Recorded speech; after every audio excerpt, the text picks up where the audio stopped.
Bonjour amis de l'histoire antique, je vous présente aujourd'hui une vidéo sur les Corios, une fascinante et parfois méconnue confrérie de jeunes guerriers des périodes proto-historiques et antiques et qui fut commune à de nombreux peuples indo-européens comme les Indo-Ariens, les Scythes, les Grecs, les Italiques, les Celtes et les Germains.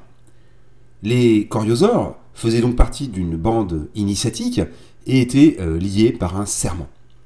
Ils s'identifiaient avec les loups et les chiens comme métaphore de la mort et de la fureur guerrière. L'héritage le plus connu des Coriosaures est celui des berserkers chez les Vikings, même si ces derniers portaient généralement des peaux d'ours et non de loup. Chez les anciens Grecs, le Korios, qu'on peut traduire par bande armée ou groupe de guerre, engendra les institutions de l'éphébie à Athènes et de la cryptie à Sparte. Et donc dans le cadre d'un rite de passage vers l'âge adulte, ces jeunes hommes servaient comme guerriers durant plusieurs années avant leur intégration complète dans la société. Leur rôle était ancré dans une dualité harmonieuse entre le guerrier et le gardien de la tradition, incarnant les valeurs fondamentales de courage, d'honneur et de dévouement. Cette confrérie était fondée sur des rituels mystiques et des enseignements ésotériques et n'était pas un simple ordre de combattants. En effet, leur mission consistait aussi à assurer la protection et la préservation des principes sacrés qui guidaient leur société. Et donc, à l'image des loups, ils parcouraient les terres avec une détermination farouche. Enfin, certains historiens estiment qu'ils jouèrent un rôle de pionnier dans l'expansion des peuples indo-européens, donc à partir du 3e millénaire avant notre ère. Et concernant mes sources, je m'appuierai sur une page dédiée aux Corios sur Wikipédia et sur des articles de deux grands historiens français, Bernard Sergent et Pierre Vidal-Naquet, lien en description. Voyons en premier thème les questions étymologiques et l'origine des Corios. Donc le mot Corios est une recomposition du proto-indo-européen et ses dérivés sont attestés dans des langues anciennes comme le grec où Kuros signifie le pouvoir et l'autorité et Koiranos le chef d'armée, terme qui est déjà présent chez Homère. Donc on retrouve ces dérivés en vieux persan, en celtique, en balte, en proto-germanique et en vieux norrois, donc l'ancêtre des langues scandinaves. Alors les historiens emploient également au sujet des troupes d'hommes le terme allemand de Mannerbund, qui s'est imposé pour qualifier ce trait typique des sociétés indo-européennes, mais les Mannerbund qu'on retrouve notamment dans l'épopée de Beowulf et dans le mythe germanique de la chasse sauvage, sont davantage des compagnonnages guerriers et ne sont pas uniquement composés de jeunes guerriers en cours d'initiation. Quant aux rites initiatiques liés aux chiens et aux loups, ils remontaient aux sociétés proto-historiques d'Eurasie.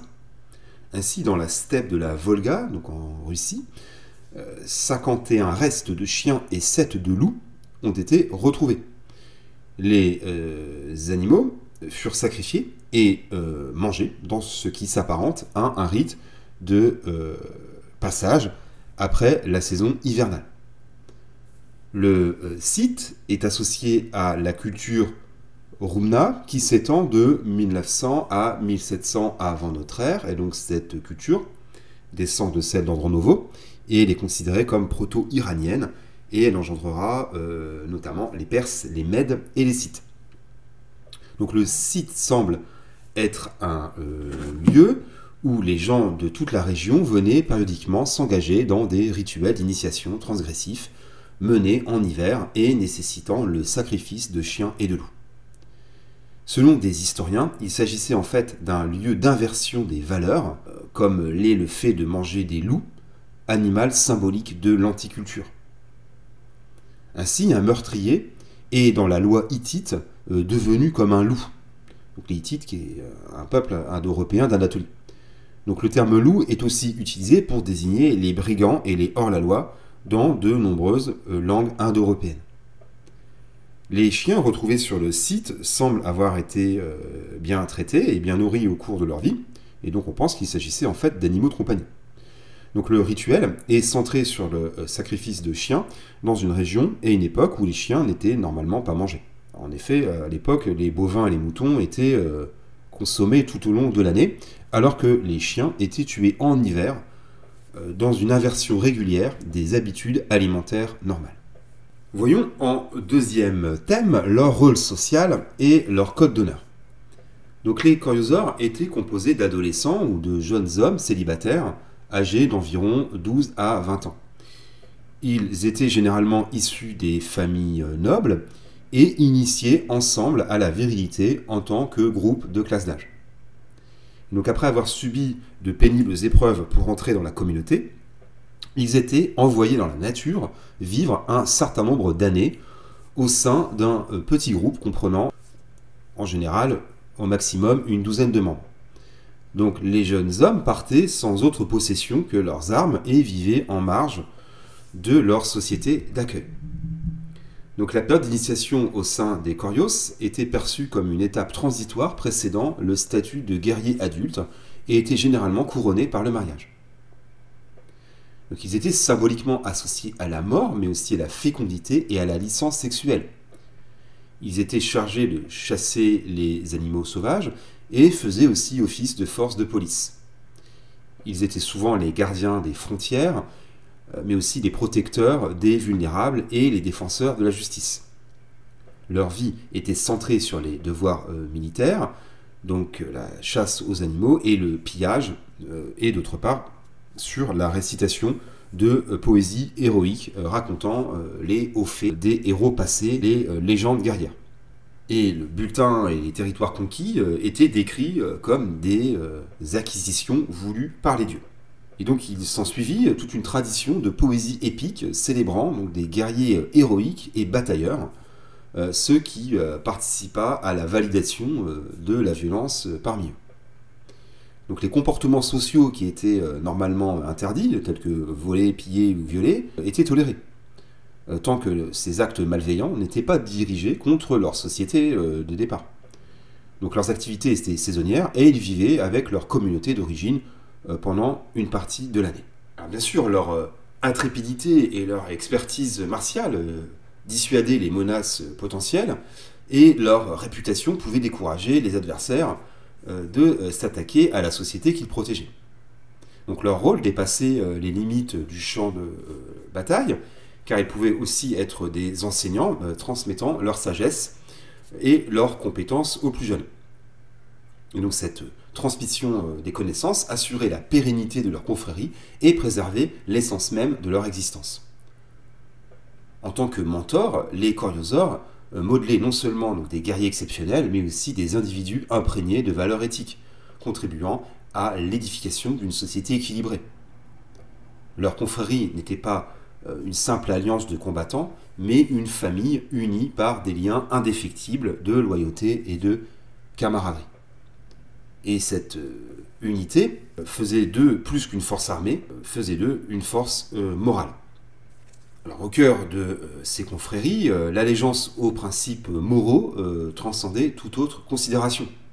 Ils vouaient un dévouement inébranlable envers leur communauté et leurs chefs, prêts à sacrifier leur propre vie pour défendre les valeurs sacrées qui les animaient.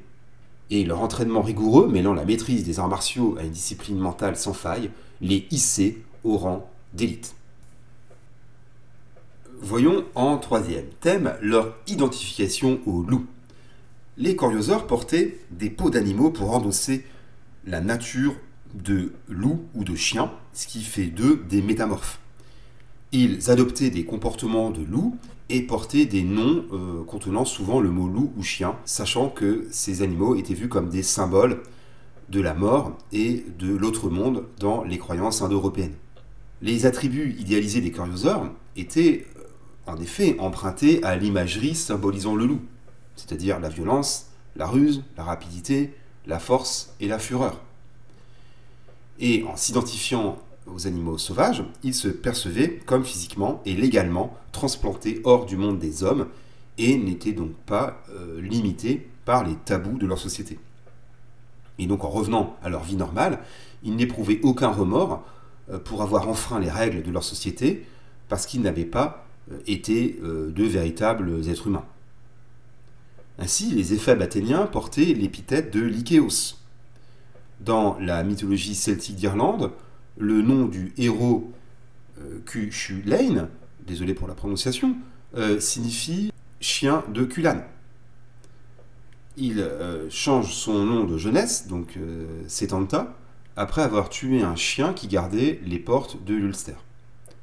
Chez les Ossètes, donc un peuple qui descend des Alains, eux-mêmes apparentés aux Scythes, les bandes armées étaient fortement associées aux loups et décrits comme un troupeau. Chez les Perses, la littérature en avestique, donc l'ancêtre du perse, mentionnait également le loup ou le chien comme le jeune homme servant dans les bandes de guerriers.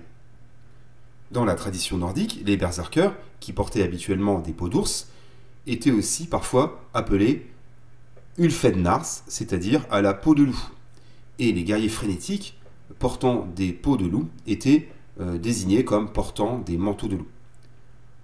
La légende populaire du loup-garou, du lycanthrope, soit l'homme-loup, est présente dans de nombreuses traditions européennes et rappelle probablement le comportement de loup des bandes de jeunes guerriers. Voyons en thème numéro 5, la nudité, l'obscurité et la furie. Les coriosaures possédaient des attributs rappelant l'opposition entre la mort et l'invulnérabilité, à savoir la force, la résistance à la douleur et l'absence de peur. Mais ils se distinguaient aussi par d'autres attributs qu'étaient la nudité, l'obscurité et la furie. En effet, de nombreuses stèles retrouvées dans les tumulus ou kurganes des steppes d'Eurasie, et qui sont associées à la culture proto-indo-européenne, représentent un guerrier masculin nu, gravé sur la pierre, avec juste une ceinture et ses armes. Dans les traditions indo-européennes suivantes, les coriosaures portaient également juste une ceinture qui les liait à leur chef ou au dieu. Chez les Scythes, la tradition des stèles retrouvées dans les kurganes mettait en scène des guerriers avec une ceinture comme seul vêtement. Dans les sources littéraires grecques et romaines, les Germains et les Celtes étaient souvent décrits comme combattants nus ou à moitié nus. Lors de la bataille de Télamone, en 225 avant notre ère, contre les Romains, les guerriers gaulois ne portaient que des pantalons et des capes. Les tribus italiques comptaient, elles aussi, dans leur rang, des guerriers qui combattaient nus et souvent en combat singulier. De même, les jeunes garçons indiens de l'époque védique ne portaient qu'une ceinture et une peau de bête lors de leur initiation au sein des Corios. Des statuettes celtibères représentent des guerriers nus avec une épée, un petit bouclier rond, une ceinture et parfois un casque. La scène numéro 36 de la colonne Trajane montre des jeunes guerriers germaniques, le torse et les pieds nus, ne portant qu'un bouclier et combattant comme auxiliaires dans l'armée romaine. Enfin, dans la tradition nordique, les berserkers dédaignaient généralement l'utilisation d'armure pour favoriser les peaux d'animaux. Et il est dit que parfois ils combattaient entièrement nus. Dans ces cultures, la nudité ou la semi-nudité était évidemment perçue comme un signe de bravoure et de virilité. Par ailleurs, les coriosaures étaient généralement associés à la couleur noire et aux forces toniennes qui habitaient dans les mondes souterrains.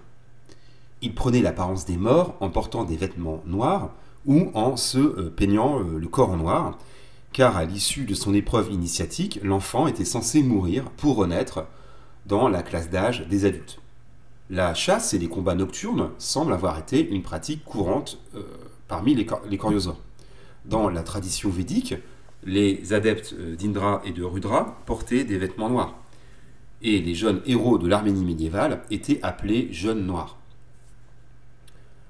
D'ailleurs, dans la mythologie arménienne, les coriosaures attaquaient souvent leurs adversaires avant l'aube dans les régions frontalières de l'Arménie. Les éphèbes athéniens portaient, eux, traditionnellement, une chlamyde noire, et la tradition grecque antique comportait un rituel d'initiation imposé au jeune homme, dans lequel des chasseurs noirs étaient envoyés à la frontière pour accomplir des exploits militaires. À voir que le modèle grec du chasseur noir, donc dans la mythologie, Méléagre, est nommé d'après l'adjectif noir ou mélas en grec. Alors, l'historien romain Tacite mentionne la tribu germanique des Ari, dont le nom pourrait dériver de Corios. Et il les mentionne donc comme étant des sauvages portant des boucliers noirs, se teignant le corps et choisissant des nuits sombres pour combattre. Alors, il est possible que ces Ari soient en fait les Coriosaures de la tribu donc voisine des Lugiens, qui étaient apparentés aux Vandales. Enfin, le Coriosaure se distinguait par un état de frénésie guerrière qui était censé augmenter sa force. Ses performances au combat étaient accentuées par des danses extatiques et peut-être par l'usage de drogue. Le terme indo-européen, donc pour une attaque folle, est d'ailleurs commun aux traditions védiques, germaniques et iraniennes. Les berserkers germaniques sont dépeints comme des pratiquants de la fureur de combat, et à voir qu'en anglais moderne, to go berserk signifie devenir fou furieux. Chez les Grecs, la fureur martiale est appelée lyssa, un dérivé de lycos qui signifie loup. Le héros irlandais Cuchulainn, après avoir décapité 3 rivaux de son propre peuple, devint une figure terrorisante parmi les habitants de sa capitale. Et pour apposer sa fureur, les habitants décidèrent de le capturer et de le plonger dans des bassins d'eau froide afin de lui faire reprendre ses esprits.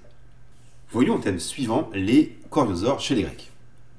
Dans la Grèce antique, les bandes de guerre traditionnelles perdirent certains des attributs de frénésie qui caractérisent les Coriosaures dans d'autres cultures indo-européennes, mais elles conservèrent toujours l'apparence terrifiante et les tactiques de guerre sournoises des Coriosaures d'origine. Les Coriosaures engendrèrent 2 institutions bien connues, l'éphébi et la cryptie. Donc à Athènes, les éphèbes, donc âgés de 17 à 20 ans, recevaient un statut marginal sans jouir de la pleine citoyenneté. Donc ils étaient chargés de garder la frontière de leur communauté pendant les périodes de paix, en général comme gardiens des champs, des forêts et des vergers. Et en temps de guerre, ils menaient des embuscades et des escarmouches. Donc ils portaient des tuniques noires et étaient sommairement armés. Et la chasse représentait une partie essentielle de leur formation.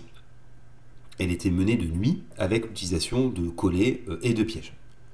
Alors l'éphèbe est en quelque sorte un pré-hoplite ou même un anti-hoplite. Il assurait le maintien de formes de guerre mises de côté par l'apparition de l'hoplite au 7e siècle et qui réapparaîtront pendant la guerre du Péloponnèse et avec les guerres de Philippe et d'Alexandre.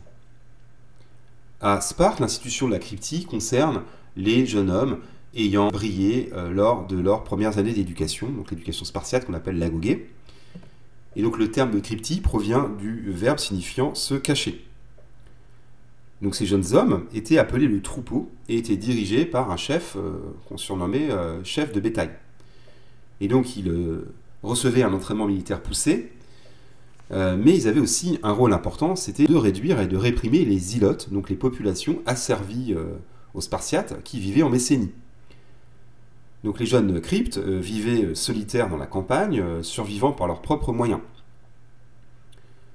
Et donc la cryptie constituait une sorte de rituel d'inversion. Avant de s'intégrer dans la cité, le jeune Spartiate devait passer par le contraire de la vie civique ordonnée. Mais comme pour les éphèbes athéniens, la cryptie n'est pas étrangère à la vie des hoplites, mais son exact contraire. À voir que donc le crypte est nu ou faiblement armé, tandis que l'hoplite l'est lourdement. Le crypte vit seul ou presque, l'hoplite, lui, est membre d'une phalange. Le crypte mange ce qu'il trouve, l'hoplite, lui, participe au banquet obligatoire. Le crypte vit dans la montagne, l'hoplite, lui, dans la plaine. Le crypte vit la nuit, l'hoplite le jour.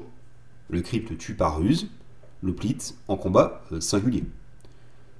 Donc la cryptie pourrait donc s'apparenter à une sorte de police secrète dont le but était surtout de terroriser la population des ilotes. Et donc cette répression brutale permettait à l'élite spartiate de contrôler avec succès la population agraire servile et de se consacrer pleinement à la pratique de la guerre. En effet, chaque automne, les Spartiates déclaraient la guerre de manière formelle à la population ilote, afin que tout citoyen spartiate puisse tuer un ilote sans s'exposer à une sanction. Et donc la nuit, les cryptes étaient envoyés effectuer une véritable chasse à l'homme. Donc ils partaient dans les campagnes de Messénie, munis uniquement d'un couteau et d'un peu de nourriture, pieds nus et sans vêtements, avec pour instruction de tuer tout ilote qu'ils rencontraient et de voler la nourriture dont ils avaient besoin. Donc les ilotes les plus importants ou les plus gênants étaient particulièrement visés, et les ilotes pouvaient être exécutés sommairement. Et c'est comme ça que les Spartiates estimaient que seuls les jeunes passés par la cryptie étaient dignes d'atteindre les plus hauts rangs de la société ou de l'armée spartiate.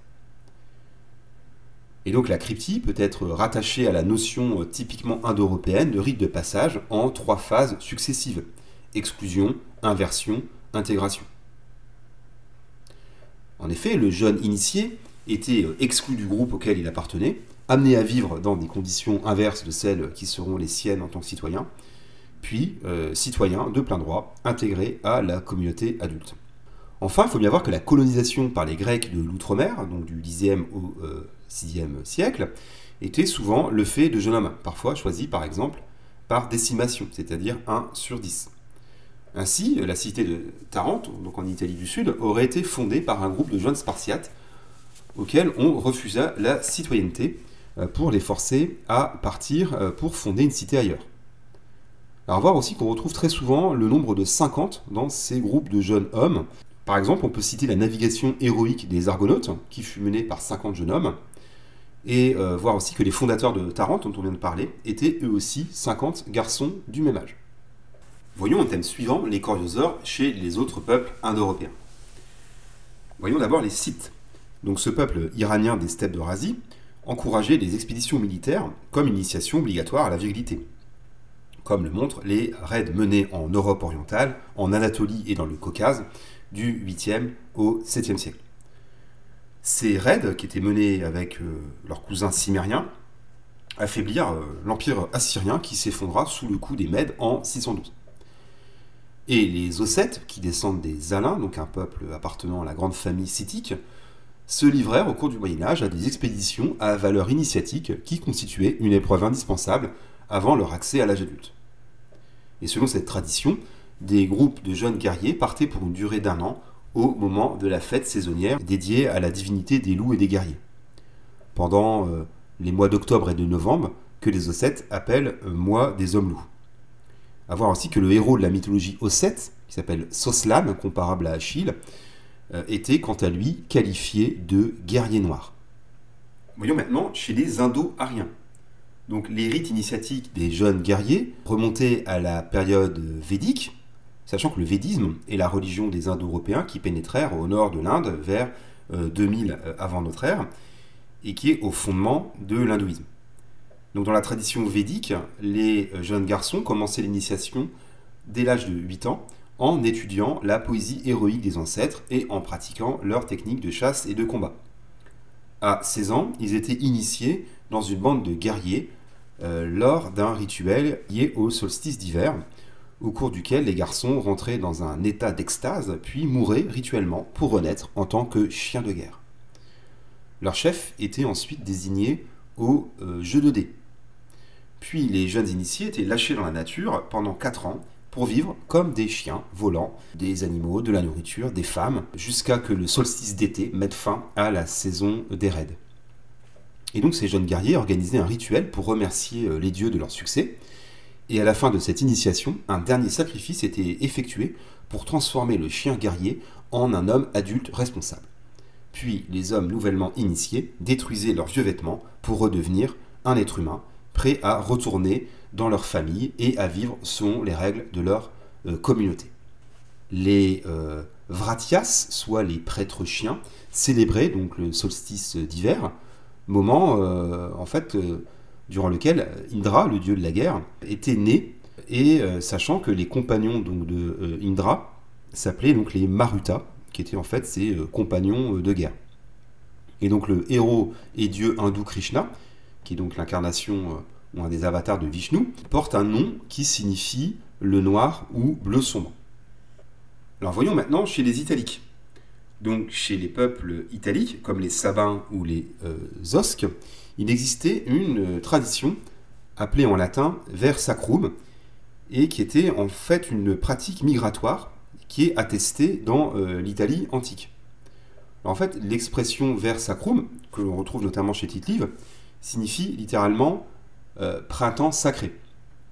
En fait, le nom fait référence au fait qu'à l'occasion d'une calamité, pour regagner la bienveillance des dieux, la population, consacrée à une divinité, en général Mars, les enfants nés au printemps suivant.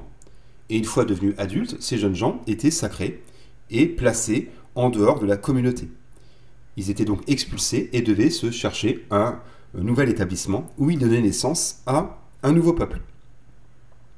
Donc cette tradition donna naissance, selon la mythologie, au peuple des Samnites, qui étaient en fait de jeunes Sabins ayant supplanté le peuple des Opiques. Alors dans les temps historiques, il est attesté que de jeunes Sabins partirent au début du IIIe siècle avant notre ère, en Sicile, dans le cadre d'un ver sacrum.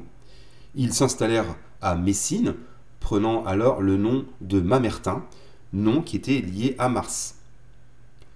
Enfin, chez les Latins, Romulus, le premier roi mythique de Rome, forma une garde personnelle de jeunes guerriers, appelés les Céléres, c'est-à-dire les rapides, au nombre de 300. Voyons maintenant chez les Celtes. Alors, à voir que les bandes de Celtes qui attaquèrent l'Italie au IVe siècle avant notre ère, la Grèce et l'Anatolie au IIIe siècle, étaient composées en grande partie de jeunes hommes. Polybe évoque d'ailleurs ces bandes de Celtes sous le terme d'hétérie qu'on peut traduire par confrérie. Et selon un récit de Tite-Live, un roi celte appelé Ambigate engagea ses deux jeunes neveux à prendre la tête d'expéditions militaires. Le premier partit vers la Gaule du Sud et l'Italie, et le second en Germanie du Sud. En Irlande celtique, tout un cycle mythique concernait une troupe de jeunes guerriers qui acceptaient de vivre très durement. Donc ces groupes avaient pour chef le guerrier légendaire Finn mac Cumhaill, et ils étaient donc appelés les Fianna, et donc ils avaient pour mission de veiller sur l'Irlande. Et de mai à octobre, ils vivaient en plein air dans les bois et les collines, se nourrissant uniquement de leur chasse. Ensuite, de novembre à avril, les foyers irlandais avaient devoir de les accueillir, et ils se dispersaient donc dans les fermes du pays. Alors le recrutement était très sévère, on exigeait d'eux une grande force physique, un courage exemplaire, et aussi des dons dans la poésie. Alors voyons maintenant chez les Germains. Donc, au cours des premiers siècles de notre ère, les sociétés tribales celto-germaniques de Gaule, Belgique et de Germanie inférieure comprenaient des formations de jeunes hommes qui représentaient une force politique importante au sein de leur communauté d'accueil en raison de leur nature militaire. Chez les Bataves, le dieu romano-germanique Hercule Magusanus était considéré comme le patron et le protecteur du Batovorum Juventus, une organisation préparant les jeunes hommes à la vie de soldats. Enfin, comme vu précédemment, la tribu germanique des Ari aurait pu être en fait les Coriosaures de la tribu voisine des Lugiens. Alors voyons maintenant les Vikings. Donc les Vikings, qui terrorisèrent l'Europe de l'Ouest pendant 3 siècles, étaient pour la plupart des bandes de jeunes hommes commandés par un adulte plus âgé et qui partaient pour une période de 3 ans à l'étranger.